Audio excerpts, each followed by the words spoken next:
నమస్కారం గురుగారు. వాగర్థావివ సంపృక్తౌ వాగర్థ ప్రతిపత్తయే జగతః పితరౌ వందే పార్వతీ పరమేశ్వరౌ.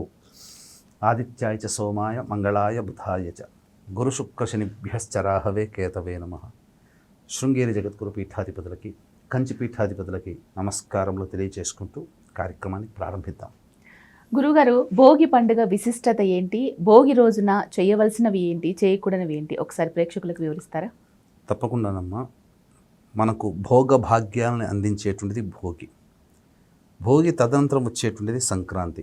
అయితే మనకు ఈ భోగి అనేటువంటి యొక్క పండుగ కేవలం సంక్రాంతి ముందు రోజు జరుపుకునేటువంటి పండుగగానే చూస్తున్నాం. కానీ అసలు ప్రతి పర్వదినానికి ముందు రోజు భోగి, పర్వదినం రోజు ఆ రోజు ఉన్నటువంటి పండుగ, ఆ తదనంతరం రోజున కనుమ అని కూడా మనకు వ్యవహారం ఉంది. కాకపోతే సంక్రాంతి సందర్భంగా ఈ భోగి అనేటువంటిది బాగా విశిష్టతగా వచ్చింది.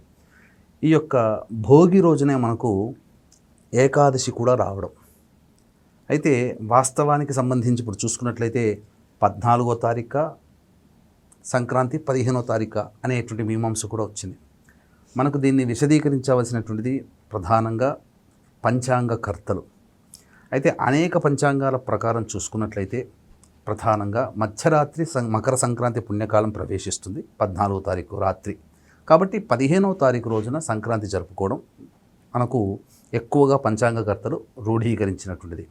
అయితే కొన్ని నిర్ణయం ప్రకారం పంచాంగకర్తల ప్రకారం 14వ తారీఖు రోజున 3 గంటలకి మకర సంక్రాంతి పర్వదినం పుణ్యకాలం ప్రవేశిస్తుంది. అయితే 14 రోజున ఎలాగో భోగి జరుపుకుంటాం. ఈ భోగికి సంబంధించినటువంటిది చూసుకున్నట్లయితే ప్రధానంగా ఈ రోజున షత్తిల ఏకాదశి కూడా కలిసి రావడం చాలా విశిష్టత. ఈ భోగి పండుగ రోజున ప్రధానంగా మన ఇళ్లల్లో చూసినటువంటిది ఏంటి అనంటే ఎక్కువగా పిల్లలకి భోగి పళ్ళు పోస్తారు. రెండవది గోదాదేవి కళ్యాణము, అలాగే భోగి మంటలు. మనకు చూసుకున్నట్లయితే ప్రముఖ శిష్యులు అనుకోవచ్చు, లేకపోతే ఈ భక్తులు అనుకోవచ్చు. విష్ణు చిత్తుడు అనేటువంటి వాడు, ఈ విష్ణు చిత్తుడు ఎక్కువగా నారాయణ స్మరణ చేస్తూ ఉన్నటువంటి కారణం చేత తులసి వనంలో ఒక స్త్రీ శిశువు కనిపించింది.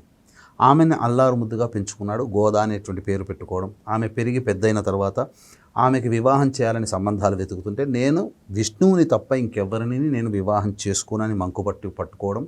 తర్వాత ఇక ఈ అమ్మాయికి నాథుడు రంగనాథుడే అని చెప్పి అతను కూడా ఒక నిర్ణయానికి రావడం జరిగింది. అమ్మాయికి మాట ఇచ్చిన ప్రకారం చేస్తానని చెప్పడం.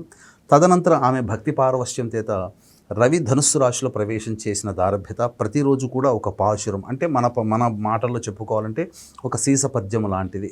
ప్రతిరోజు ఒక పద్యము ఆ స్వామిని కీర్తిస్తూ పొగుడుతూ చేసి ఆ విధంగా ఒక మాసం రోజు పాటు చేసి, ఈ మాసం రోజుల పాటు కూడా పొంగలిని నైవేద్యం పెట్టినటువంటి పొంగల్ని తాను భుజిస్తూ ఉపవాసాన్ని పాటిస్తూ ఉన్నటువంటి కారణం చేత ఆమె భక్తికి మెచ్చినటువంటి రంగనాథుడు కలలో కనిపించి పలానా రంగనాథ దేవాలయానికి చేరుకొని నేను వివాహం ఆడతానని చెప్పడం. ఈ విషయం విష్ణు చిత్తుడు తన తండ్రి అయినటువంటి విష్ణు చిత్తుడికి చెప్పడం. తదనంతరం ఆ 30 రోజులు గడిచిన తర్వాత మొత్తం మేళతాళాలతో ఆ రంగనాథ స్వామి దేవాలయానికి చేరుకొని అక్కడ ఆ రంగనాథ స్వామికి గోదాదేవినిచ్చి వివాహం జరపడం. తదనంతరం ఆమె మంది మాగధులు అందరూ కూడాను ఆనందోత్సాహాల మధ్య ఆమె గర్భగుడిలోకి ప్రవేశం చేసి రంగనాథుల్లో ఐక్యమైపోయినటువంటి రోజు ఈ భోగి రోజు. అందుకే ఈ రోజున తమిళనాడు దేశ ప్రాంతంలో చాలా మటుకు ఈ తీర ప్రాంతంలో ఉన్నటువంటి వాళ్ళందరూ కూడా గోదాదేవి కళ్యాణం అని జరుపుతారు.